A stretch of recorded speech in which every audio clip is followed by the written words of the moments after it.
All right, let's dive right into this really powerful story. It's an allegory about a man, a quiet little cottage, and, well, the monster that was living in his basement.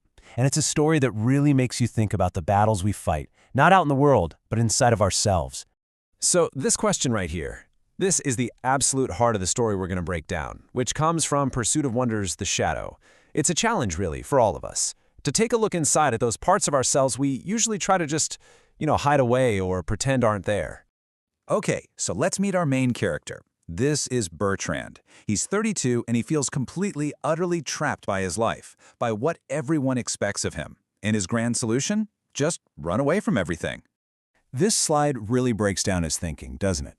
He was convinced this city, all the people, the noise, the pressure, was the source of all his problems.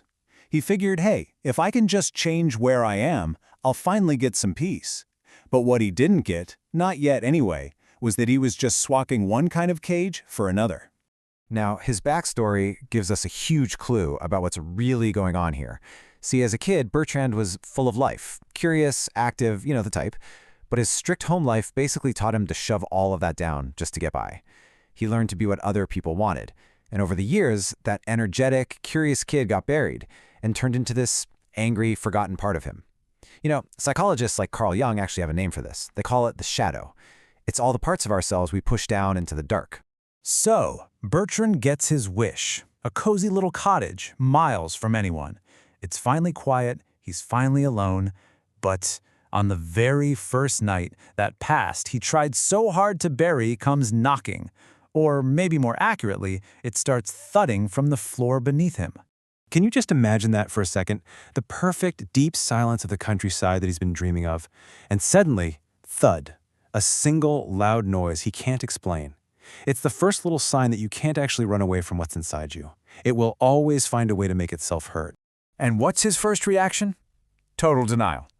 I mean, it's just so much easier to tell yourself, it's all in my head, than to face the terrifying idea that maybe, just maybe, the problem followed you to your perfect little hideaway. So he just brushes it off, hoping it'll go away. But here's the thing about our inner problems. They don't like to be ignored. The thudding comes back, and it's louder this time. It's more insistent. It basically forces him to go look, to check the one place he hasn't, the basement, which is kind of like the subconscious of his new house. And that's where he finds it, a hidden door. So he opens the hatch, and what comes out isn't a burglar or some animal. It's this thing, a living, breathing manifestation of everything he's ever pushed down. It's not some threat from the outside. It's a piece of him, a shadowy creature, exploding out into his reality. So when you're faced with this terrifying truth about yourself, what do? Well, Bertrand does what a lot of us would probably do. He declares war. His gut reaction is to fight it, to try and destroy it, to force it out of his home. He goes through this whole classic playbook for dealing with an internal problem. First, he tries direct force, the sword. When that doesn't work, he just escalates, right? Gets a bigger, badder weapon, the flail. And when that fails too, he moves on to step 3, avoidance. He tries to numb himself with this elixir. But here's the thing. You can't kill a shadow with a sword. It just doesn't work that way.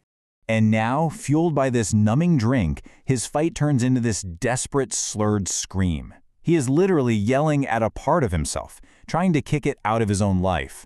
The irony is just, it's heartbreaking. He's screaming about being in control while he has completely lost it. And here we see the real damage, the true cost of this war he's been waging. His efforts to destroy this monster were actually just destroying him. His perfect, quiet sanctuary, the very reason he moved, is now a total wreck. His life isn't about finding peace anymore. It's just about the fight. So now he's broken. He's exhausted, totally defeated. Bertrand goes back to the shopkeeper, and he basically admits it. Everything I've tried has failed. Brute force isn't working. Numbing the pain isn't working. I need something totally different. Now listen to this. The shopkeeper doesn't sell him a bigger sword or a stronger weapon. He offers him something way, way more powerful, a question. And this single question changes the entire game. It shifts the goal from, how do I kill this thing, to, wait a minute, what does it actually need? And this is the moment. This is the absolute turning point of the whole story. The idea that this monster, this thing he hates and fears so much, might actually have its own motivations, its own needs, its own purpose. That thought had literally never even crossed his mind. all he saw was an enemy. And there it is. The old man just drops the central piece of wisdom of the entire story. The answer isn't more conflict, it's communication. It's not about pushing it down, it's about bringing it into the fold. So the new strategy is a complete 180 from everything Bertrand has been doing.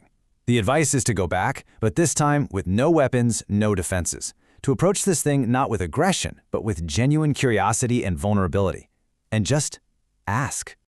All right, so armed with this totally new perspective, Bertrand heads home for a very different kind of meeting. And this is where it all comes together in this beautiful, powerful conclusion. For the very first time, he goes home completely sober and totally unarmed. He's not getting ready for another battle. He's getting ready for a conversation. He's choosing consciously to be present and to be vulnerable.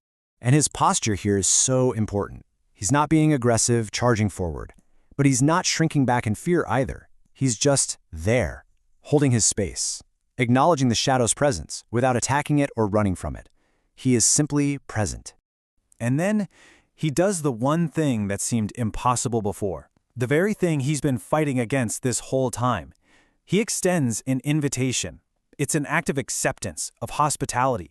He's inviting the darkness out of the basement and up into the light of his home.